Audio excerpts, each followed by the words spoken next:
Hi everybody, it is Shakira Renee and welcome back to my channel. If you're new here, welcome. Stay a while, see what we got going on. I promise 10 times out of 10 you're gonna love it here. So today's video is clearly gonna be a sit down video, and as you can tell from the title, it's gonna be my top 5 books of the year. So we're gonna go ahead and just jump straight into it. Put on you something comfortable, get into a comfortable little spot, grab you a glass of wine, and let's chit chat, y'all.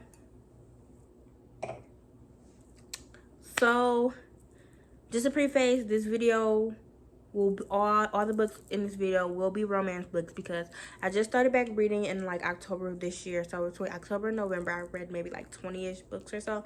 A couple mystery/thrillers, but mainly romance. So all 5 of these books are romance books.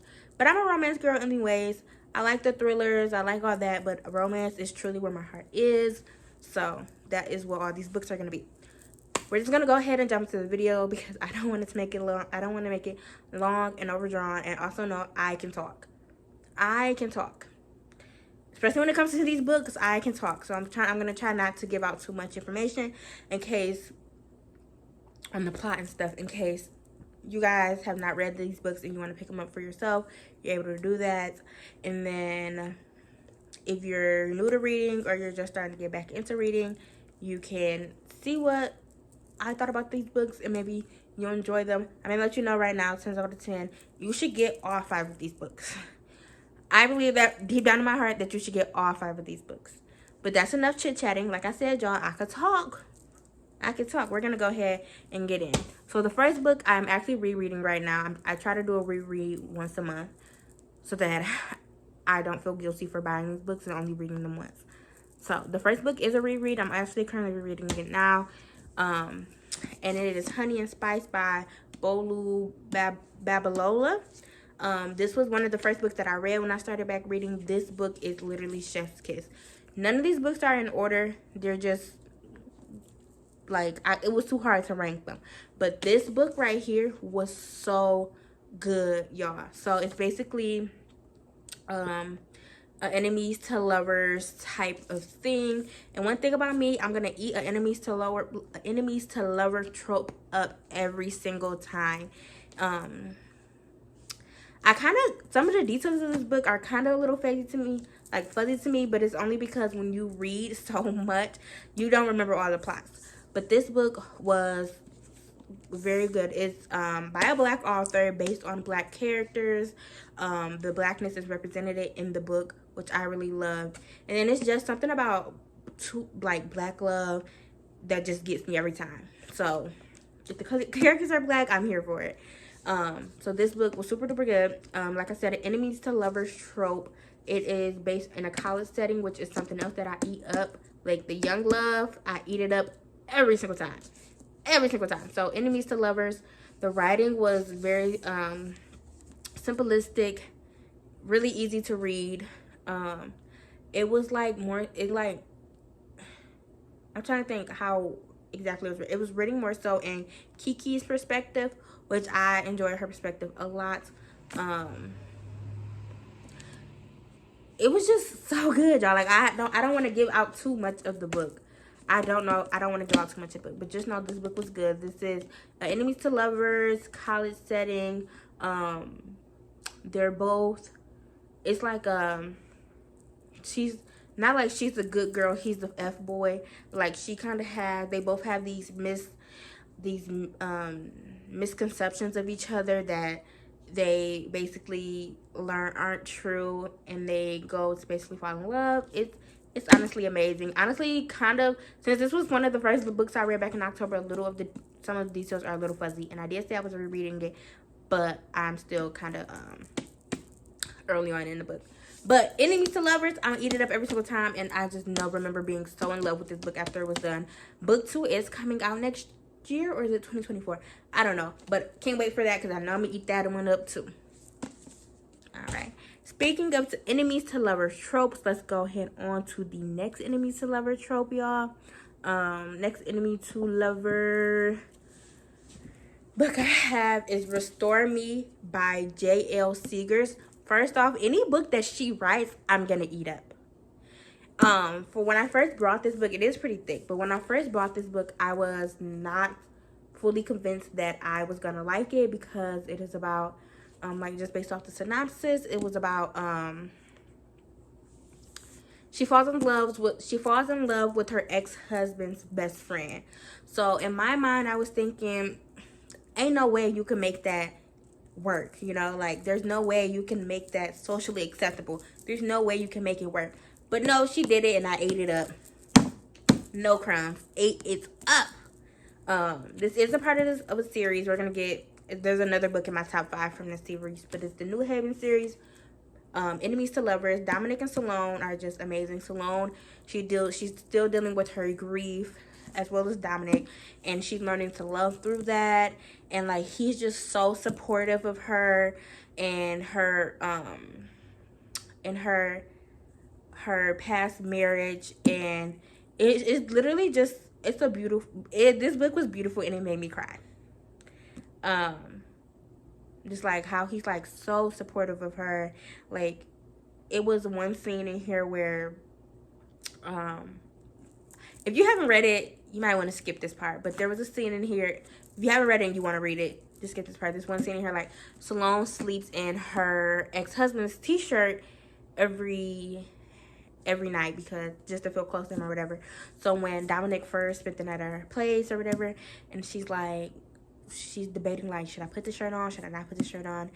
And he just comes over and he's like, arms up, and he puts the shirt on her. Like, y'all, kind of weird, but also like, I almost cried type. Like, it was amazing. It's just so cute, and it literally just touches your soul. Like, I think it's the love after grief part that gets me, because grief is such a funny thing. Especially, I can only imagine, like, when it's your ex-husband, like the person you thought you were going to spend the rest of your life with, you're grieving them, and then you think like you'll never find another love like that, or you will never find someone to, like, you know, and then for it to actually happen. Y'all, I ate this book up. I could talk about this book all day. I ate this book up, okay? I ate it up. Speaking of the New Haven series, my third book in my top 5. This is gonna be a short video, y'all. My third video in my top 5 is the second book in the series, also by J.L. Seegers, Revive Me. Revive Me is this is part 1, the act. There's another part, and there's a part 3 coming out next year. This book was super good. It's not really an enemies to lover type thing.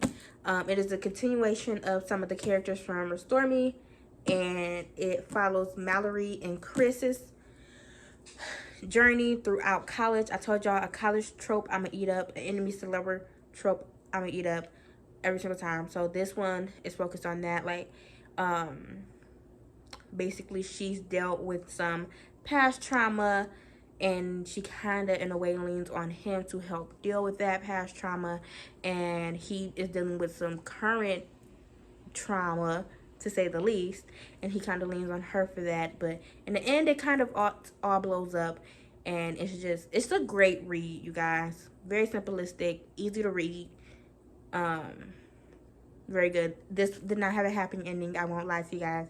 This one did not have a happy ending, but there's also 2 other books in that follows this specific couple in the series, so we're just waiting on their happy ending, because I know there's gonna be one. So this was another in my top 5.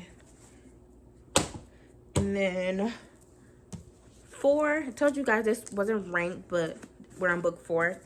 7 Days in June by Tia Williams. Ate it up in a day. Ate it up. This is a second chance love. A second chance love novel about all the characters I just showed y'all from Black people. Judge mama, not me. They were basically high school sweethearts, got broken apart by some, I can't tell you guys why, but they did get broken apart, and then however many years later, they are together for a week to rekindle that. And it's just so good how they both went through so much at such a young age, and for them to like overcome that and to be the people they are today is just so beautiful. Honestly, it's like so beautiful. Like, they both have their flaws that they both are willing to acknowledge, and like literally it's like going from looking at your younger self to where you are now, and it's like all those hardships, like they paid off for a reason type of thing.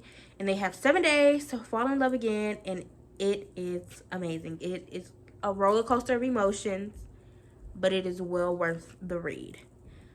So I would definitely suggest this book.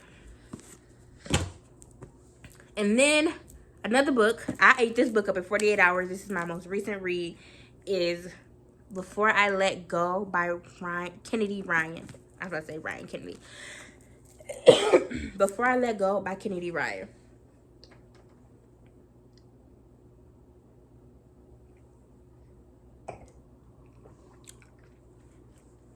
When I tell y'all I ate this book up in less than 48 hours,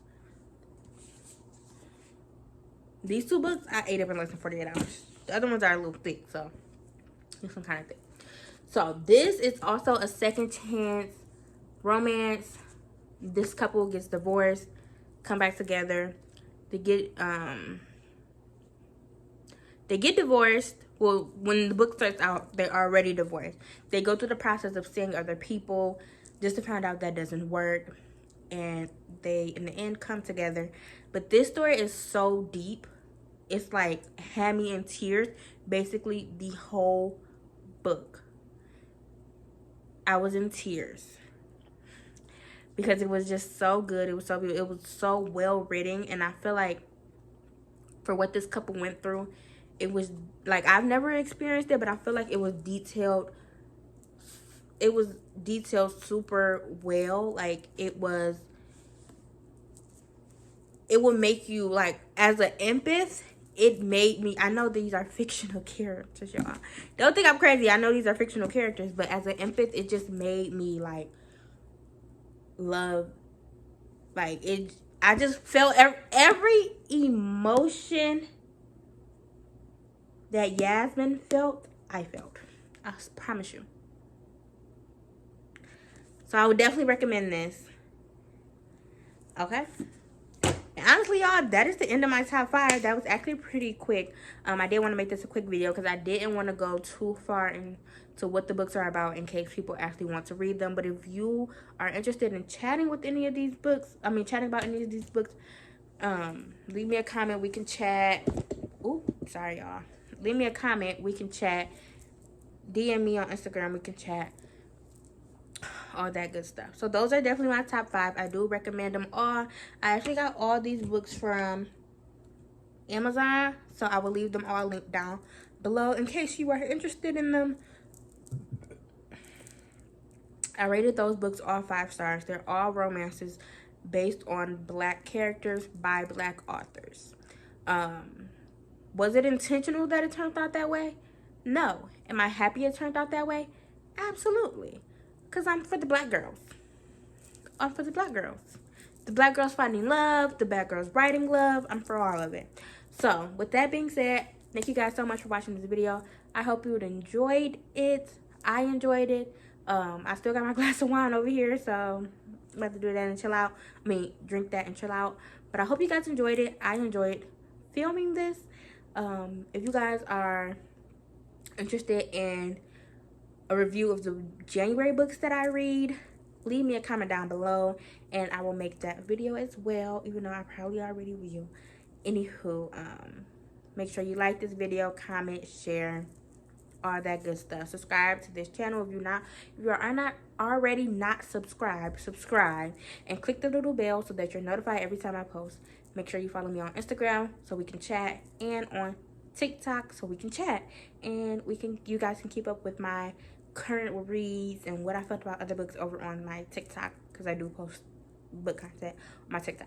But with that being said, thank you guys so much for watching, and I hope you guys have an amazing new year, and please, please, please be safe, and we'll chat again next year.